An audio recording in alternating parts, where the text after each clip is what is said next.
Since the dawn of time, man's deepest questions have revolved around the reality of an afterlife.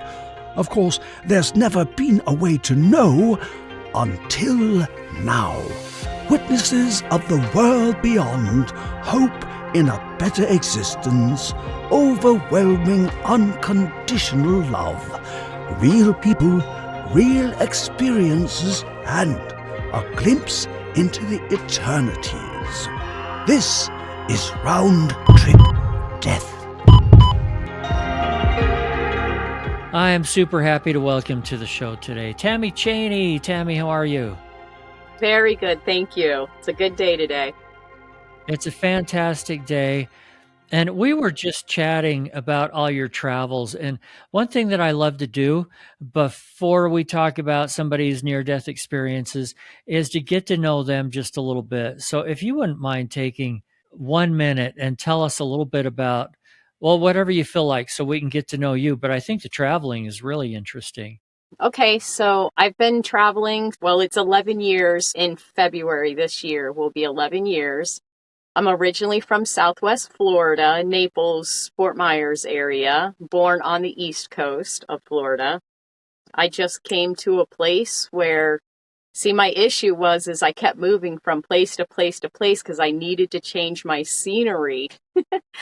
So when I went on the road and I started traveling and my scenery was changing all the time, I felt like I felt peace for the first time ever in my life.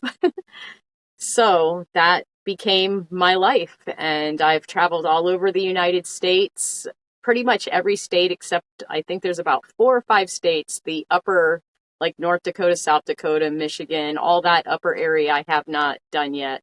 But other than that, I've done them all, and I've done them all multiple times. Multiple times. What are a couple of your favorites? Colorado is by far my favorite state. Arizona, where I'm at now, I'm in Phoenix. Phoenix isn't where I love in Arizona. Flagstaff or Lake Havasu or Sedona. I love those areas of Arizona. So Arizona is definitely my second favorite, and then New Mexico. So I love the West, and I love that whole duo of all 3 of those states together. Many states are beautiful. It's just something about the energy is the only way I can describe it for New Mexico, Arizona, and Colorado. The energy is it's off the charts. Okay. Well, we're going to jump right into some of your experiences. And I don't mind warning the audience, we're going to be all over the place today. This isn't going to go necessarily exactly chronologically. But why don't you jump in and tell us what happened with your head injury, and we'll kind of go from there. Okay, so that was my near-death-like experience. It's exactly like a near-death. I was living in a home that was for women that were pregnant that had some sort of injury, regardless of how it came, and they needed to be in a place that was like a protective home, I guess you could say. At that time, I started going to church because it was a church-based home. And so I started going to church for pretty much the first time in my life. I did go to Sunday school here and there when I was a kid because a bus would come and pick us up. But the only thing I remember about that was the juice and the snacks that they would give us. And so actually going to church, and now at this time I'm 24 years old, I'm pregnant, and I have a almost 3-year-old son at that time. I go to this church, and after about the 3rd time going there, I had an experience which was, I don't know, I think people call it like a Kundalini awakening. All I know is my eyes, I couldn't see clearly is the only way I can describe it, metaphorically speaking. And when I went through this experience, and I can go into detail if you want, but when I had this experience, I all of a sudden could see everything crystal clear, completely different from the way that I was seeing it. And I mean, like the people around me, the world, like everything in the world. That experience in itself had already, it was a full blown I was completely a different person at that time.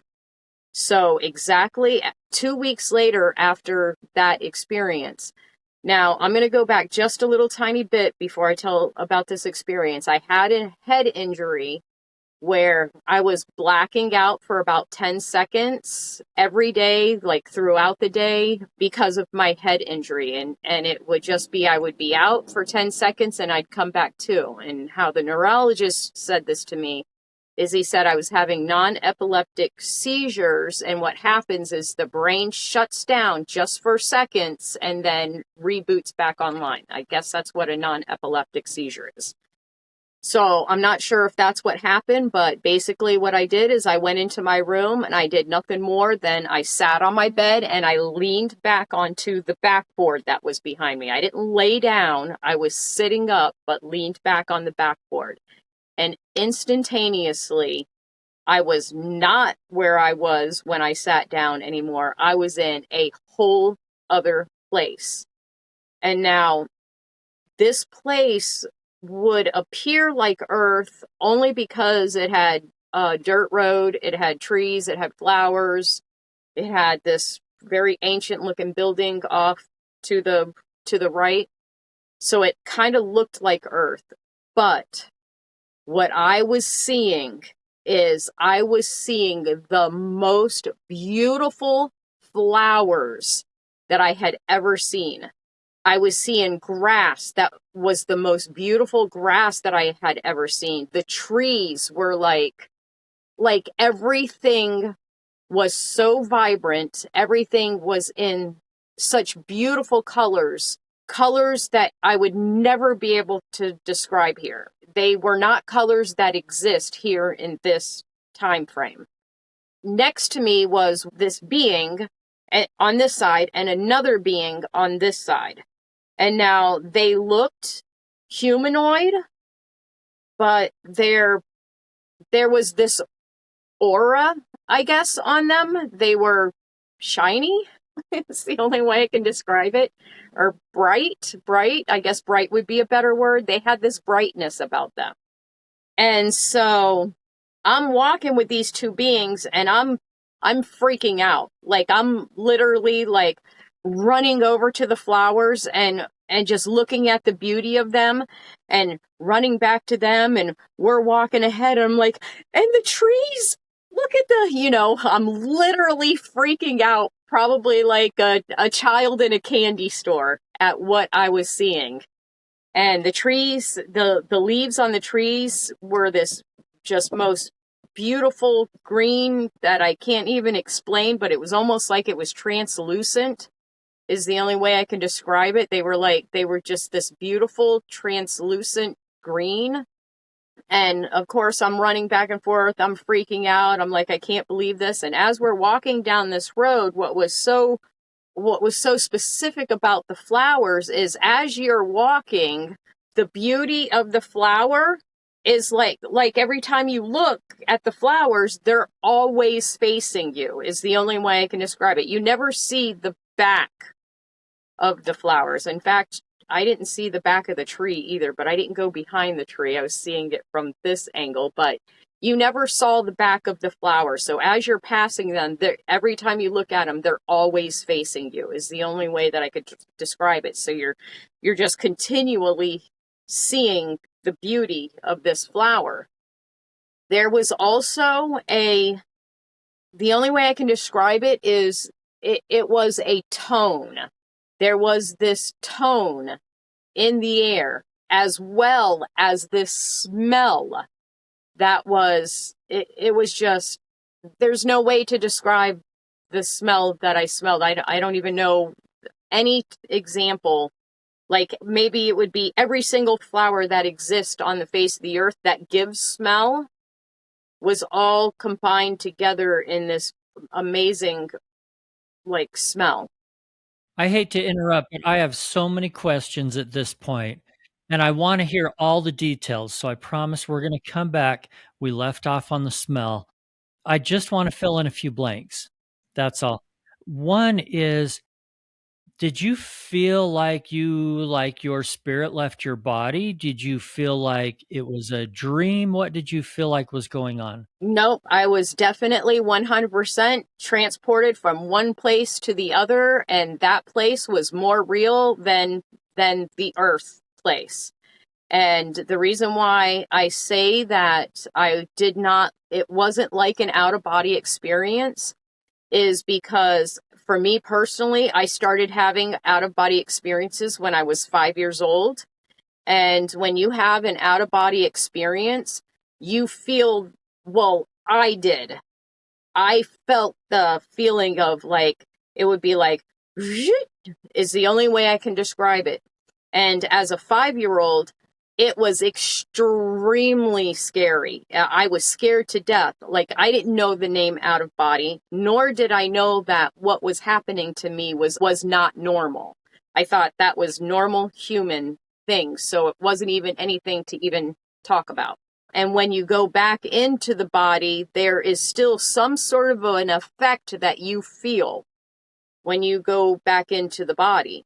And that was scary to me as well, because there's an experience that you have in both of those transactions. In this experience that I had, it was instantaneously. There was no me popping out of my body or even popping back in. I was instantaneously somewhere else. It was so real. It was more real than here. It's the only way I can describe. Like, I knew that was home. Actually, I knew that was my home. And that's part of what I'm trying to figure out is how were you transported from here to here if your body was still here? Help me understand. I have absolutely no idea, but my body was definitely still sitting on that bed in the exact same position that I was in when I left. Okay. Thank you for the honesty. I appreciate that. I'm wondering when all this is going on and the beautiful flowers and the smell and the two beings and everything, what are you feeling? Is there fear? No, I instantaneously, from the moment I was there, I instantaneously felt what true unconditional love is. There's really no like perfect human word to put to it. I knew instantaneously that was my home, and I knew instantaneously that I was being flooded with this pure unconditional love is the only way I can describe it. That's why it was more real than here. You don't feel those things here. Even just that word love, LOVE, is such a tiny, minute little word compared to actually what love feels like. Did you feel like that love was coming from the beings or from the place? I felt like it was in everything. This is the only way I can describe it, okay? Everything there was this love. It was everything, is the only way I can describe it. It was everything. That love was everything. Okay. Tell me a little bit more about the beings. You said that they were shiny and humanoid looking. Right. Do you think they had names? Did you know who they were? Give me some more idea. Yeah, no, I never asked their names. I'll be completely honest with you. The only thing that was coming out of my mouth towards these beings was the words of me freaking out about what I was seeing. The beings actually never even spoke a word to me. It was like they were leading me up this street, and they were not dressed like, how we dress now. They were definitely something from an older time frame is the only way I can describe it. They weren't dressed like us. They dressed like ancient is the only way I can describe it. And they never spoke to me. They never said nothing to me. Everything that was happening there, it was coming from me. I was speaking. You're freaked out. Words are coming out of your mouth. What kinds of things are you saying? I'm saying, oh my gosh, look at the flower. I'm like, and I'm going to the net, and I'm like, and this one, and this one, and the grass. Oh my gosh, look at the grass. I'm like, I'm just freaking out about what I'm seeing. It was just me almost being the me that is normal me. It's just my normal me was there. A really good kind of freak out, not a scared kind of freak out. Right. Oh, yeah. No, it was instantaneous. I knew this was my home, and instantaneously it was the pure unconditional love. That's the only way I can describe it. Pure unconditional love. That word isn't, there is no word for the feeling that you feel there. It is just so pure, is the only way I can describe it. Just complete pureness. Have you ever felt anything even remotely close to that in this world? Never. No, I don't think that can exist here. I just don't believe it can exist here. It's not something that is, it just can't. It can't exist here. It's not human. Whatever it is, it's not human. Tell me more about this tone. Was this like a musical note or what was it? Okay, so it was almost like it was music, but it wasn't, okay? It was like, it's nothing I've ever heard here on Earth, so to put it into words, it was like energy with lots of beautiful lights. But I didn't see energy, and I didn't see a bunch of lights, but what my head's telling me right now, the only way that I can try to describe it is it's all these beautiful colors, and it's moving, is the only way I can describe it. Nobody's ever asked me that before. I'm like, wow, I don't know how to describe that. It wasn't music like we hear here. It's not like that. It was different. It sounds very multi-sensory, like seeing, feeling, hearing, Mm-hmm. maybe some sensories that we just don't have here. I mean, we don't really have words for this, so we're trying to figure out how to say and express this. It almost sounds like more than multisensory kind of experience, more than seeing, hearing, feeling, like maybe you had more sensories than you do here. Yeah, I was definitely like, whoa! That's how I used to explain it. I'm like, this was me up there. I was, whoa! Because it really was. Like, it was, I can't use the word intense because that almost seems like a negative. There was nothing negative about it at all. I knew I was home, and I knew that I was obviously somewhere else. And the overwhelming feeling of love was just, no words can describe it. When you say home, does that mean this is a place where you feel like you have been before? That I can't answer, but what I mean by home is I know that this is only temporary, and not that I knew anything about, I didn't know nothing at that time about nothing. I'm going to be completely honest with you. I knew that that was a place where I must have been before. I did not have to contemplate anything in my head. There was no remembering that I had been there before. There was no other thought other than I knew that was my home. That's the only way I can describe it. There was no thought. I don't know if you have thought on the other side or not, because there was no thought. It just was, is the only way I can describe it. It wasn't in any of my out of body experiences at 5 and 6 and 7 and 8 years old. I never have been there before. I never went there. I didn't out of body and go to some other realm like that. It was, in my opinion, in my human self here being on Earth, I'd never seen that place before in my life, in my now brain. You know what I mean? But when I was there, immediately, it was just 100% complete knowing. I knew that was my home. I was feeling the most amazing unconditional love 2.0. I mean, Thank you for answering all those questions for me. Let's jump back to where we were. You were talking about the smell, and I want to hear more about that, and then I want you to keep going on from there.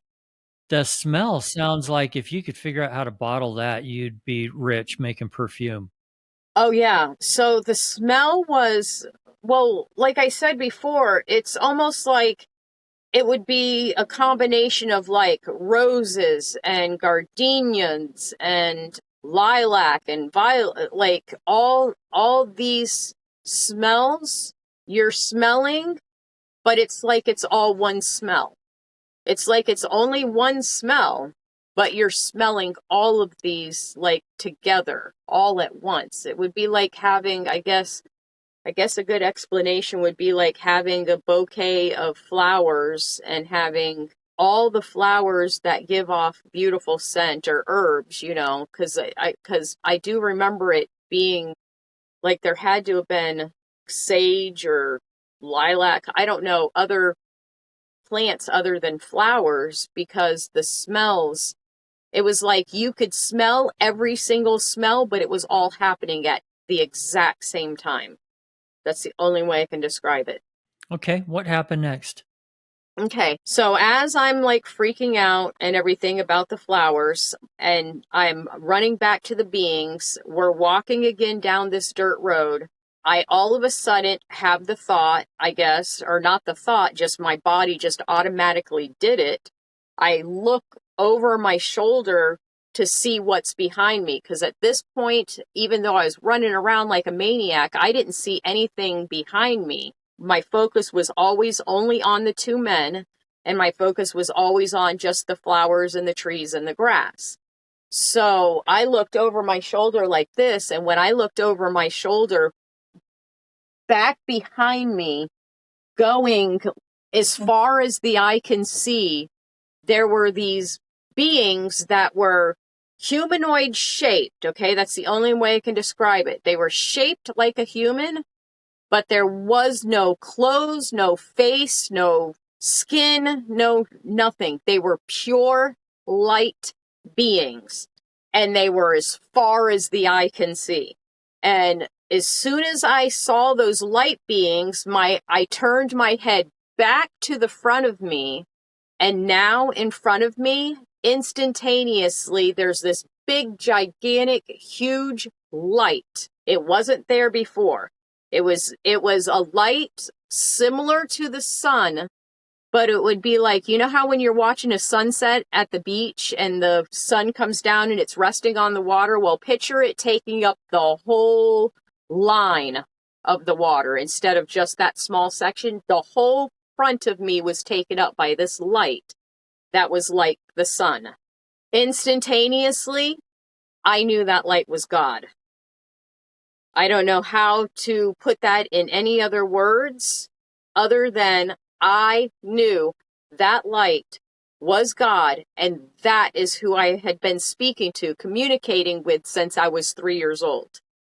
Once I saw that light, once I knew that was God and that was who I'd been speaking to since I was 3 years old, I turned my head over to I don't know if I turned from the right or the left. I don't remember which way I turned. But I turned my head and looked at the being, and I said, I can't wait to go back and tell everyone. And instantaneously, I was right there on my bed. Just like that. Instantaneously, I was on my bed. So immediately, the first thing that I wanted to do, as soon as I realized I was now back in my bed, is I wanted to jump up and I wanted to go tell all the other girls in the house what just happened to me.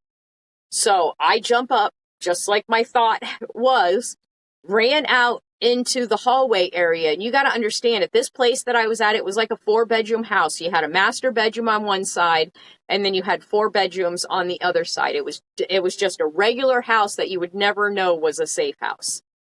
I go out into the hallway, and every time we would see each other, we would always speak.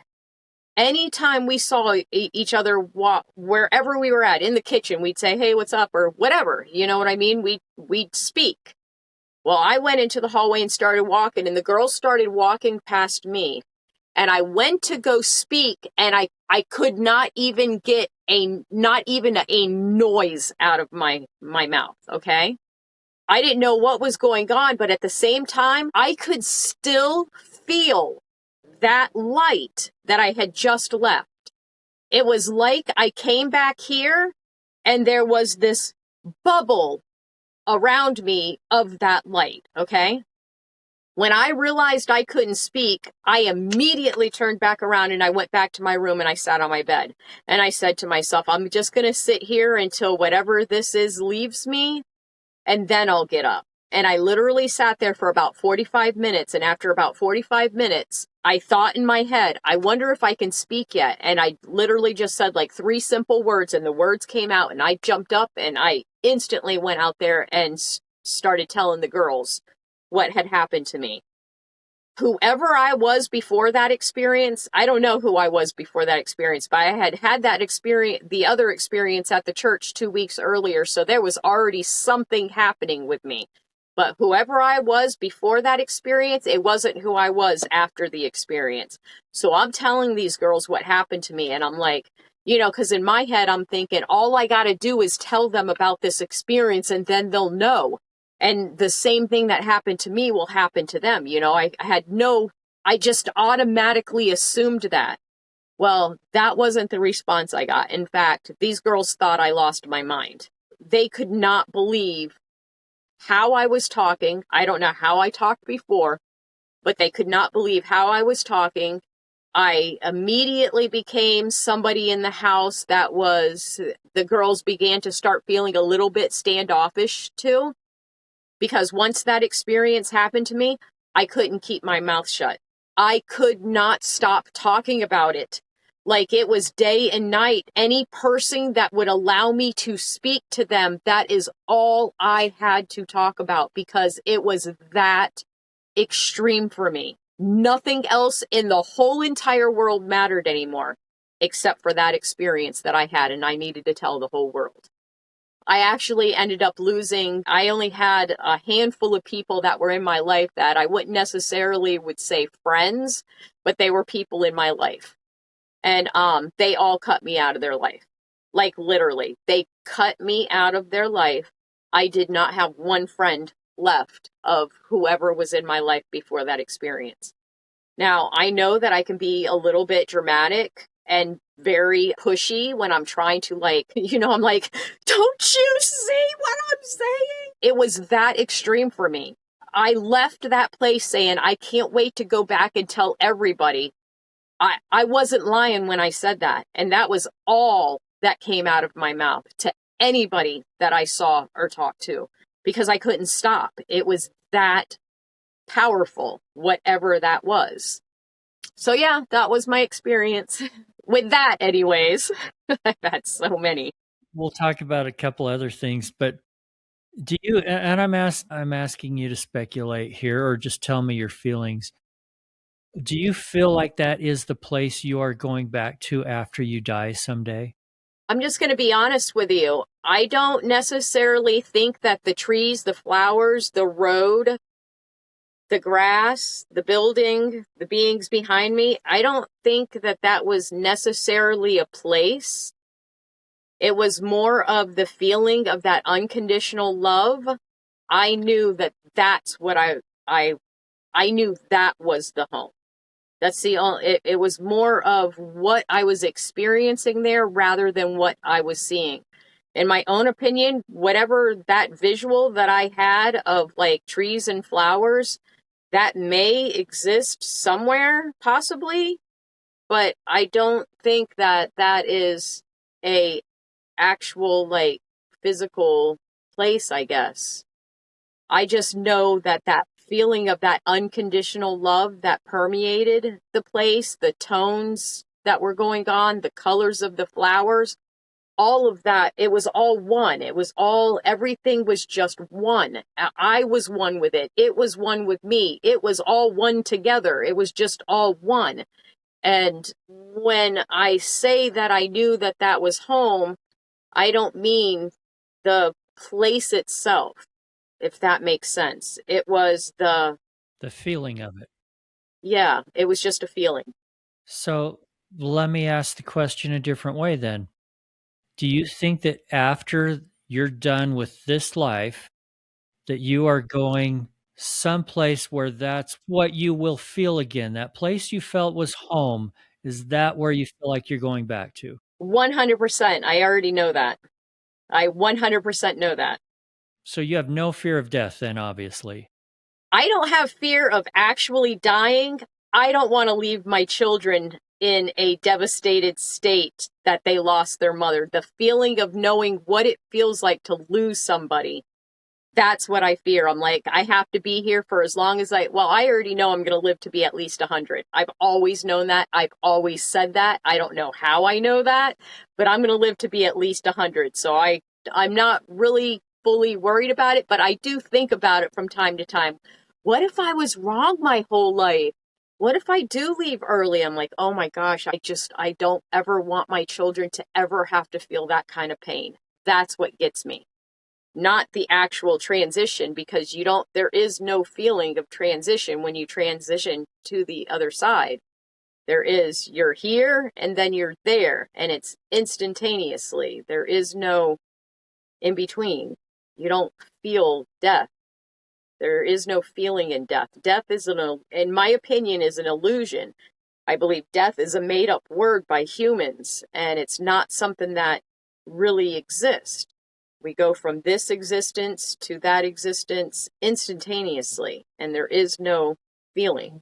Well, and as humans, I can see why we would make up the word, because there is somebody or some animal or something that was alive and moving a minute ago, and now they're not any longer. And that's all we know. So, hence, a word like that has to come into play. I know that you mentioned that you lost your friends after this. How else did it change your life and your personality?